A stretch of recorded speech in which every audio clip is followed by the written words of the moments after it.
악인은 남겨워서 멸망의 날을 기다리움이 되고, 이런 제목으로 욥기 강의를 이어갑니다. 자, 욥의 친구들이 계속해서 욥에게 윽박지르고 있는 또 하나의 논리는 악인에게는 반드시 그 악에 대한 보응이 주어지고 결국은 멸망에 이르게 된다는 것이었습니다. 그러니까 욥의 친구들이 그렇게 악인의 운명에 대해서 각을 세워 논하는 이유는 바로 그 악인이 욥이라는 사실에 대해서 빠져나갈 수 없도록 욥을 억압하기 위해서였습니다. 스스로 끊임없이 자기의 무죄와 의를 주장하는 욥을 기어이 악인으로 몰아서 그를 정죄하고자 하는 욥의 친구들의 이 잔인성이 그대로 그들의 논리 속에 배어 있는 것을 성경은 우리에게 낱낱이 보여주고 있습니다. 사람이 자기의 자존심이 공격을 당하게 되면 이제는 옳고 그르고의 이 객관적 논리를 떠나서 어떻게 됩니까?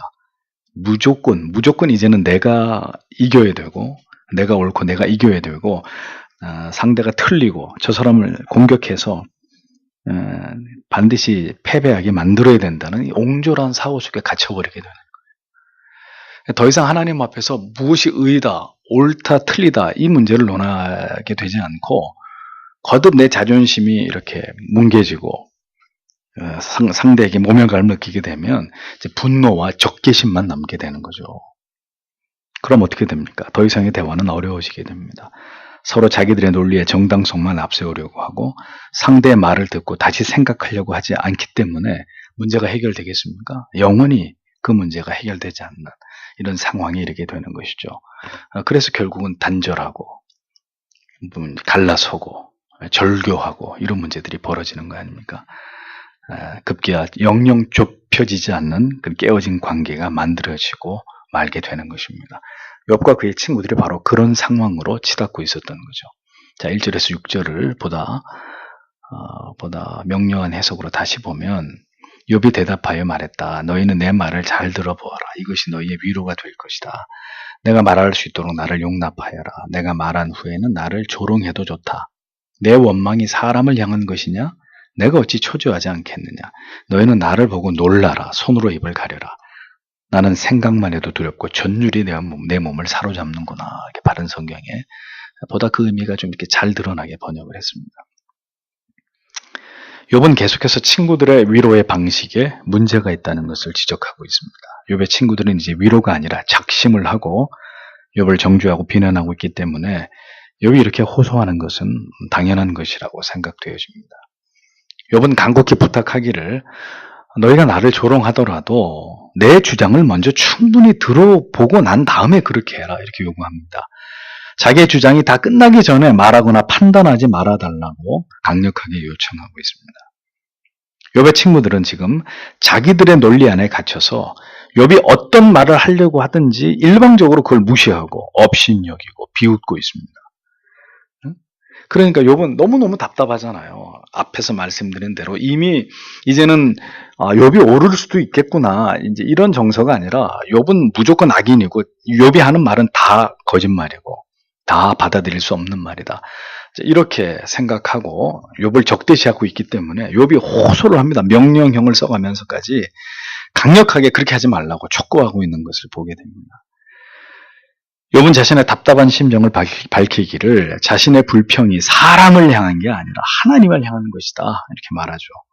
이유를 알 수 없는 하나님의 진노하심과 그 하나님의 침묵하심에 대해서 자신은 지금 두려움과 깊은 실망을 느끼고 있음을 너희들한테 내가 이렇게 토로하고 있는 것이다 이렇게 설명을 합니다. 자신은 아무리 생각해 보아도 결백한데 하나님께서는 자기 안에서 죄를 찾으시고 자기를 지목하셔서 징계하시고 혹독한 고난을 받게 하시니 이런 상황에서 입장을 바꿔놓아 봐라. 어찌 내가 지금 초조하면서 내 영혼이 탁 들어가는 이런 상황이 될 수밖에 없지 않겠느냐 이렇게 반문을 하고 있는 것입니다. 너희가 만일 인과응보적인 사고를 잠시만 거두고 의인에게도 하나님의 징계가 임할 수 있음을 인정하면서 지금 자신이 나온 일들을 그런 관점에서 보게 된다면 아마 놀라서 입을 다물지 못할 것이다. 그리고 손으로 입을 가릴 수밖에 없을 것이다. 이렇게 설명합니다. 유대인들에게 있어서 입을 가린다는 것은 당시 관용적인 표현으로 두려움과 놀람으로 인해서 취하는 행동입니다. 유대인들은 깜짝 놀라고 두려운 일이 생길 때 이렇게 입을 가리는 이런 어떤 그 관습이 있었던 모양이죠. 그러니까 자신이 겪고 있는 이 같은 일은 도무지 욥 자신의 판단과 사고로는 받아들일 수 없는 일이고, 그로 인해서 지금 자신은 이걸 생각만 해도 너무너무 견디기 힘들고 두렵고 괴로운 심정이라는 걸 거듭 밝히고 있습니다. 욥은 악인에게 징벌이 임하고 의인에게 하나님의 보상이 있다는 이 일반적인 논리가 전혀 자신에게는 해당이 되지 않음이 자신에게 지금 얼마나 큰 괴로움과 두려움이 되고 있는지를 친구들에게 이렇게 거듭 설명하고 있었던 것입니다. 이유를 알 수 없는, 설명되지 않는 고난과 역경, 시련과 슬픔은 이렇게 우리의 모든 이성과 감정과 의지를 강타해서 우리를 붕괴시켜버리는 힘이 있음을 보여줍니다. 시쳇말로 멘붕이 오는 거죠. 거듭 말씀드리지만 누군들 이러한 일들을 당하고 온전할 수 있겠습니까? 차라리 그것이 나의 이러이런 죄 때문이다 이렇게 결론이 나면 오히려 쉽겠지만, 그것도 아닐 때 우리의 모든 정체성은 흔들리고 붕괴될 수밖에 없다는 것을 이런 욥의 절규 속에서 우리가 생생하게 느낄 수 있는 것입니다.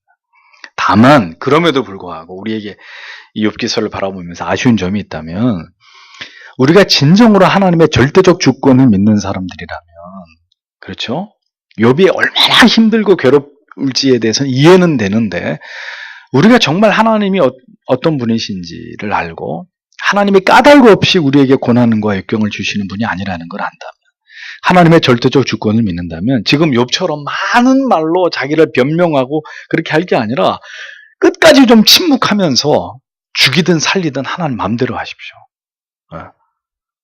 하나님이 나를 어떻게 하시는지 한번 하나님께 자기를 그냥 던져놓고 그 절망의 밑바닥에서 그냥 잠잠히 입을 다물고 살리시든지 죽이시든지 하나님의 뜻에 나를 맡깁니다.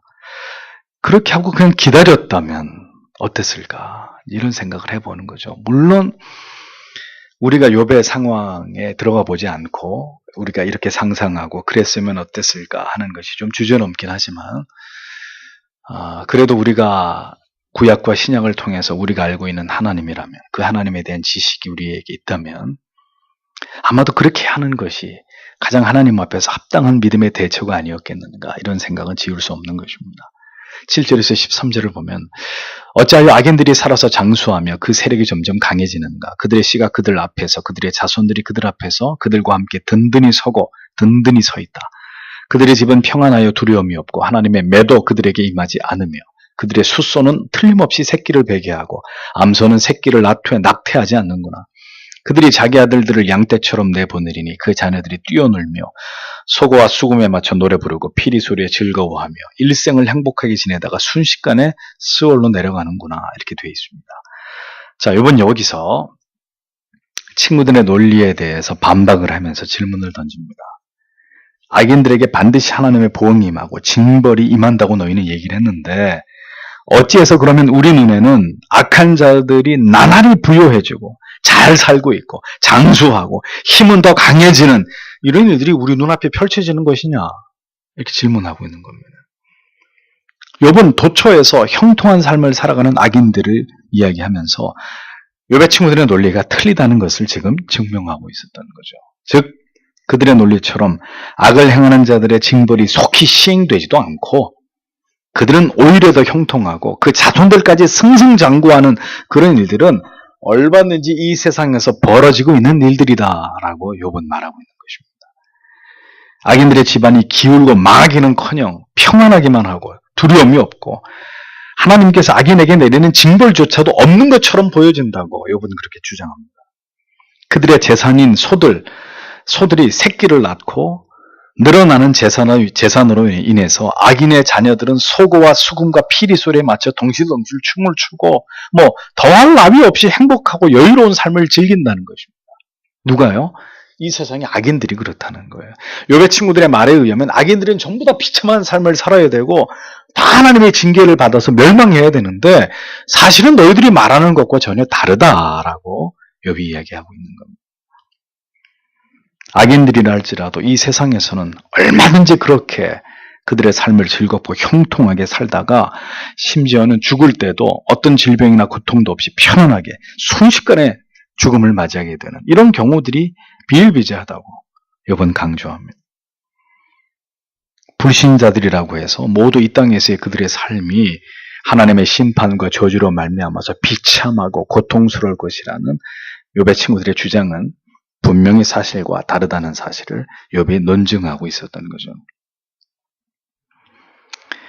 심지어 악인들이 하나님을 향해서 지극히 망령된 말을 막 내뱉어도 하나님은 그들을 즉각 심판하지 않는다. 14절과 16절에 그 얘기를 합니다.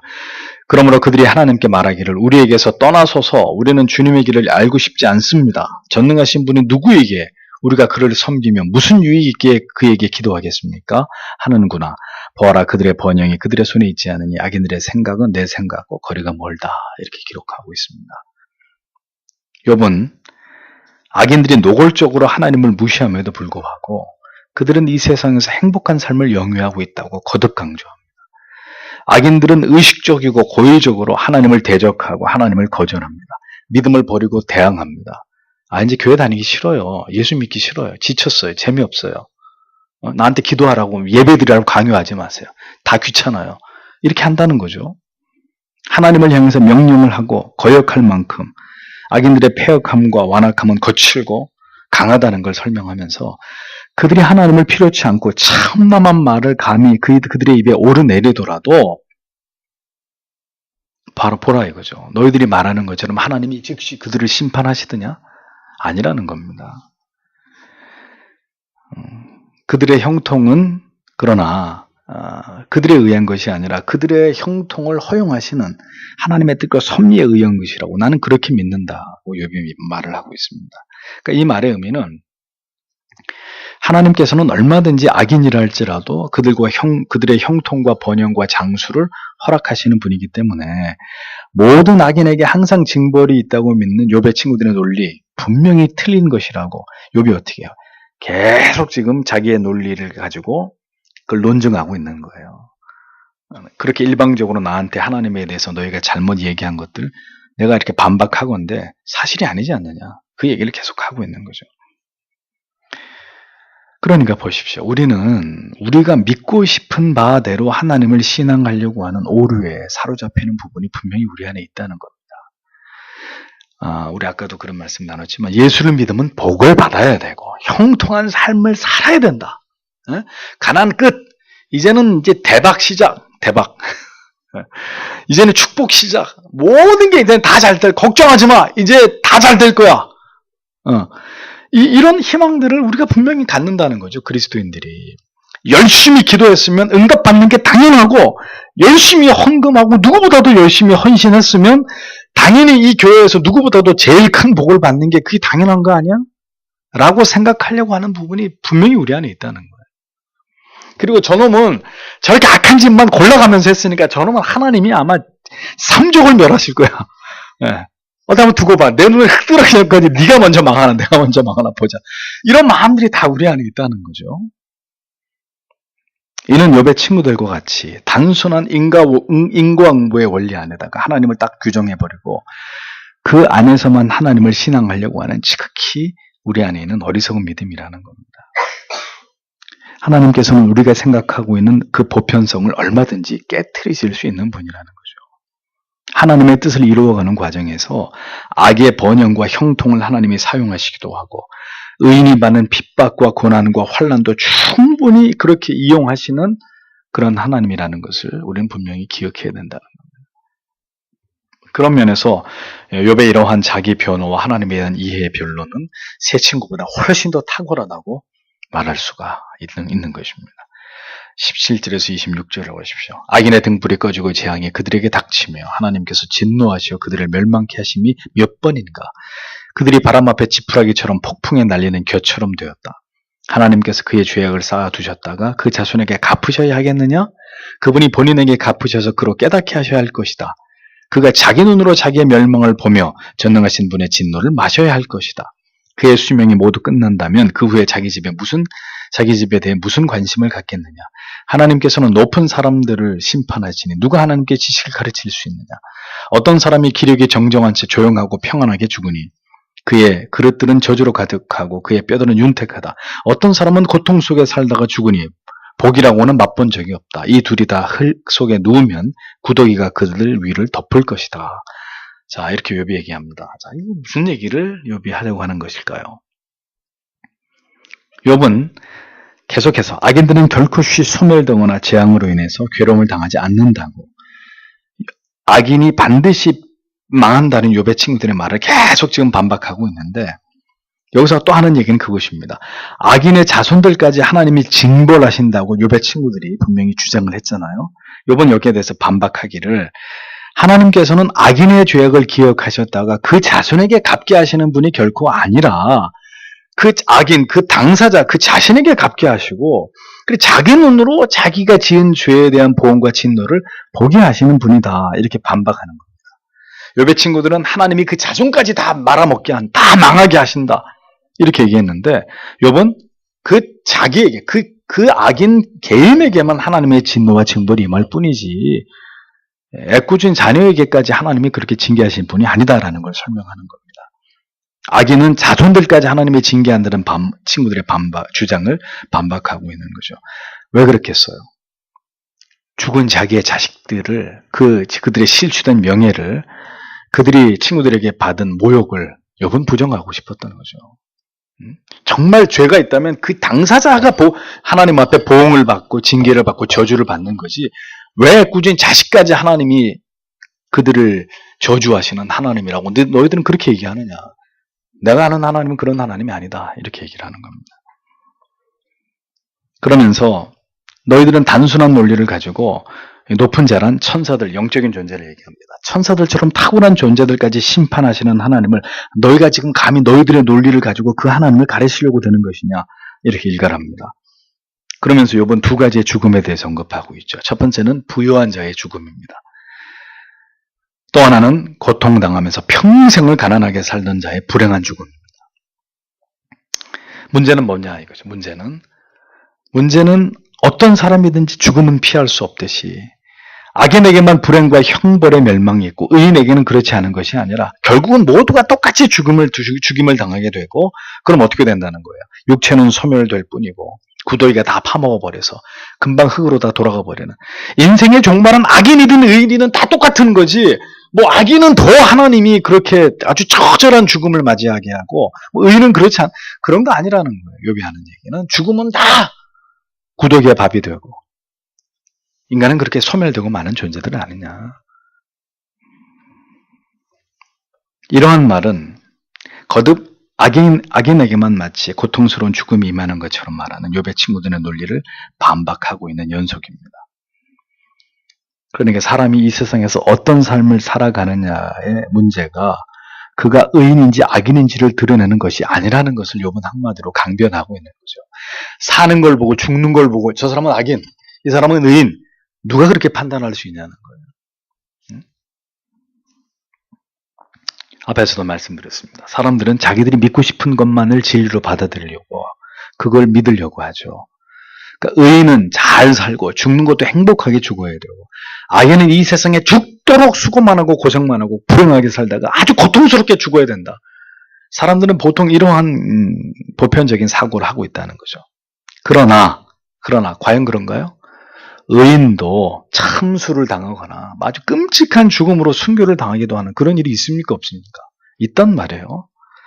악인이 모든 가족들 앞에서 엄청나게 재산 쌓아놓고 다 상속하면서 모든 자손들이 보는 앞에서 아주 이렇게 편안하게 죽기도 하는 이런 일들도 세상에서 일어난다는 거예요.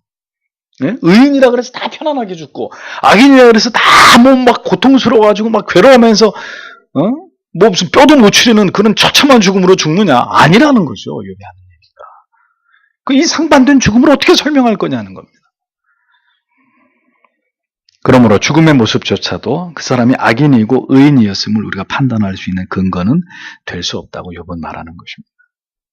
죽음은 모두에게 피할 수 없는 것이고 그 죽음에 대한 평가는 오직 하나님께서 하시는 것일 뿐이지 함부로 악인과 의인을 규정하고 악인에게는 반드시 하나님의 보응이 임한다는 식의 욥의 친구들의 논리 절대로 받아들일 수 없고 그것은 옳지 않다. 욥은 이렇게 분명하게 욥의 친구들을 반박하고 있었습니다. 27절에서 33절 보아라 나는 너희의 생각 곧 나를 해치려는 계략을 알고 있다.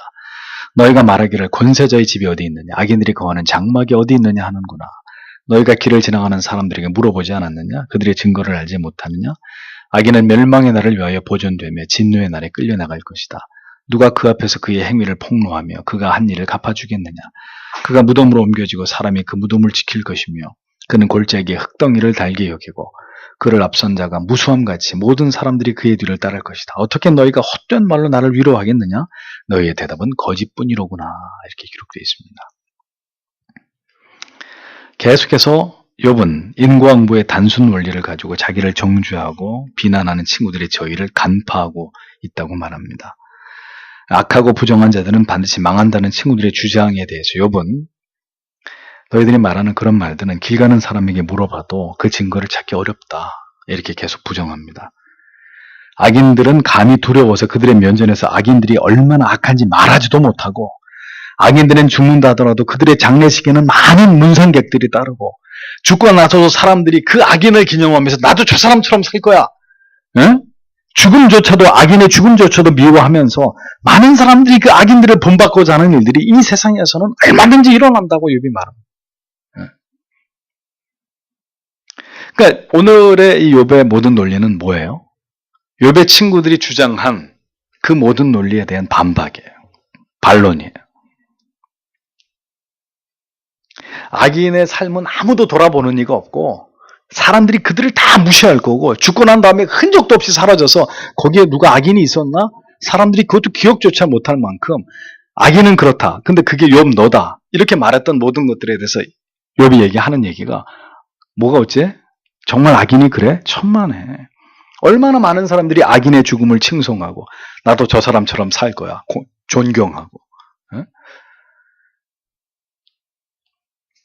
많은 사람들이 그의 죽음에 대해서 슬퍼하고 이런 일들이 세상에서 난다고 욥은 말하고 있는 겁니다. 악인이 멸망당하고 그들이 사람들에게 조롱거리가 된다? 그런 논리는 누가 봐도 그 반대라고 욥은 말하고 있는 거예요. 세상에서는 얼마든지 그런 반대의 현상들이 일어날 수 있는 것이라고 욥은 이야기합니다. 악인들이 오히려 번성하고 좀처럼 징벌도 받지 않고 승승장구하고 죽어도 길이 그 이름이 남고. 그래서 욥이 하고 싶은 얘기가 뭐겠어요? 그러므로 이 세상에서 누군가 어떤 삶을 살아가는지를 보고 그가 어떤 사람인지를 평가하는 것은 지극히 무지하고 어리석은 일이다. 그 얘기하는 것입니다. 우리의 눈을 가지고 이 사람은 잘 나가네. 예수 믿고 교회 다니더니 뭐 사업도 잘 되고 대박 나고 자자손손 다 잘. 야, 저 사람 하나님 앞에 복받은 사람이로구나 이렇게 얘기하고 똑같이 예수를 믿고 교회를 다니는데 이 사람은 지지리도 가난하고 하는 일들마다 안 되고 뭐 자녀들도 그다지 그렇게 복을 받지 못하고 이 사람 예수를 잘못 믿어가지고 저 모양 저 꼴이구나 이렇게 말할 수 있다는 거예요? 없다는 거예요? 없다는 겁니다. 그것은 우리의 판단 기준일 뿐이라는 거죠. 그러니까 우리의 악한 점은 뭐냐? 그럼 누군가를 이렇게 규정짓기를 좋아한다는 거죠. 우리의 그 프레임 안에 딱 집어넣어가지고 이 사람은 의인, 이 사람은 악인, 이 사람 복 받은 사람, 이 사람 복 못 받은 사람. 자꾸 이렇게 이분법적인 원리를 가지고 우리가 판단의 기준에 대해서 하나님이 어떻게 보시는지 말든지 상관하지. 그런 논리로 따르면 우리 교회는 복 받은 교회예요? 아니에요? 쫄딱 망한 교회예요. 그런 논리로 따지면 저기 조은 부식이 목사님 하는 얘기처럼 대형 교회가 하나님이 복받은 교회고 하나님 축복하는 그런 논리를 우리가 따라가야 되는 것밖에 안 되는 거죠. 우리는 다 작은 교회는 다 폐쇄해버리고 빨리빨리 큰 교회 다 흡수 병합돼야 되는 거예요. 왜냐하면 그런 교회가 다 하나님 복받은 교회고 하나님이 사랑하는 교회이기 때문에. 세상에서는 분명히 악인이 좋은 삶을 누리기도 하고 선한 사람이 어렵고 힘든 삶을 살아가기도 합니다. 하나님의 주권과 섭리를 누가 알 수 있다는 말입니까? 그러니까 어떻게 우리의 기준들이 낮추어지고 언제나 사람에 대해서 속단하려고 하는 우리의 마음이 좀 더 부드러워질 필요가 있는 것입니다. 때때로 우리가 보는 것이 다 틀리다고 말할 수는 없지만 그렇다고 해서 다 옳은 것도 절대 아니란 말이죠. 우리가 사람을, 그 사람의 삶을 보고 판단하는 것과 하나님께서 보시고 판단하는 것과는 절대로 같지 않다는 것. 우리가 보는 관점과 하나님이 보시는 관점은 절대로 같지 않다는 것. 특히 형제나 자매나 한 지체된 성도들의 삶의 모습을 우리가 바라볼 때는 더욱이 주의할 필요가 있습니다. 외형적으로 굉장히 이렇게 부러워할 만한 이런 삶을 살아가는 성도와 그렇지 않은 성도. 얼마나 판단하기 좋고 우리가 여기에 대해서 말하기 좋습니까? 근데 저는 단언하건대 절대로 이 욥의 기준이 옳고 우리가 많은 것에 있어서 이렇게 왜곡되게 보고 있는 이런 부분이 있다고 분명히 말씀드릴 수 있습니다. 정말 여러분 우리 기독교인들 중에 훌륭한 위인들에 대한 정기에 상당 부분이 왜곡되어 있다는 거 아십니까? 목사님들이 많은 설교 가운데 인용했던 이런 어떤 인물들, 어떤 위인전이나 평전의 내용 가운데 상당수가 미화되고 그의 치명적인 인간의 어떤 오류나 약점들은 다 감춰져 버리고 보고 싶은 것만 보려고 하는 거죠. 강조하고 싶은 것만 강조하려고 하는 거예요. 불행이나 고통이 모두 죄로 말미암은 것만은 결코 아닙니다. 또 모든 형통과 성공이 하나님의 축복 때문만도 아니라는 거예요. 중요한 건 뭐죠? 그 사람이 누구냐는 거예요. 그 사람이. 하나님이 보실 때 의인인가 악인인가 궁극의 중요점은 바로 거기에 있다는 거죠. 그가 어떤 삶을 살고 있느냐, 어떤 삶을 향유하고 있느냐, 어떤 삶의 고통을 견디고 있느냐, 이건 중요한 문제가 아니라 그 사람이 누구냐, 하나님이 보실 때. 물론 어떤 경우에는 객관적으로 볼 때 충분히 우리가 판단할 수 있을 만큼 죄악이 드러나기도 합니다, 사람에게서. 그러나 그렇다 할지라도 우리가 할 수 있는 것은 그런 사람들에 대한 정죄가 아니라, 비난이 아니라 하나님이 그에게 깨달음을 주시고 그 죄악으로부터 벗어나기를 권면하고 기도해 주는 것이 되어야겠죠. 욥의 친구들처럼 그렇게 자기들의 논리를 앞세워서 사람들을 이분법적으로 딱 정죄해버리고 판단해서 그렇게 저주하고 낙인을 찍는 행위. 놀라운 것은 욥의 세 친구들도 하나님을 경외하는 사람이었다는 것. 따라서 그 세 친구의 모습이 오늘 누구에게도 있다는 겁니까? 우리에게도 있을 수 있다는 것. 결코 바람직한 하나님이 기뻐하시는 신앙의 모습이 아니라는 것이죠. 우리는 모두 죄와 모순 덩어리의 존재들입니다. 부디 하나님께서 그런 우리의 모습을 올바로 보게 하셔서 하나님의 관점과 기준으로 모두를 바라볼 수 있는 그런 마음 주시기를 우리는 오늘도 하나님 앞에 기도해야 될 줄 믿습니다. 기도하겠습니다.